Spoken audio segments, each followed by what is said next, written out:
how important is it today for a new release that you get the marketing right? And how important is that, and how do you guys approach it at Stillfront? Yeah, I mean, if you want to scale and become, like a top 500, top 200 game, it's really necessary.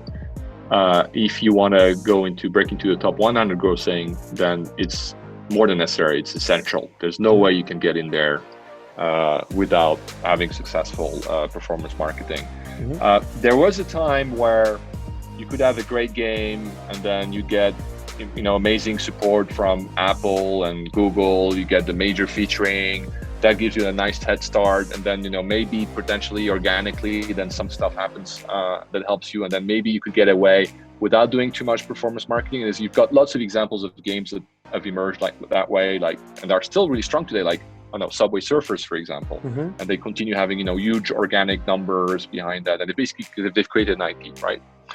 But nowadays, when you're launching a new game, it's very, very unlikely you're going to be able to really scale it without being able to basically have like a really solid performance marketing. So that's one of the reasons you're seeing a convergence in the market. You're seeing a lot of M&A happening because you've got these talented, developers that maybe are not the full package. They'd be very good at doing a great game, but they don't have the marketing team to basically then push it.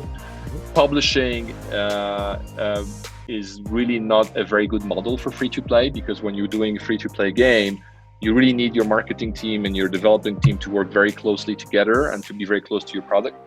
So apart from very rare exceptions, and we have one of those in our group, we have a company called Candy Writer that did a game called BitLife that is extremely viral and became, I think, the top 5 most downloaded game on iOS last year.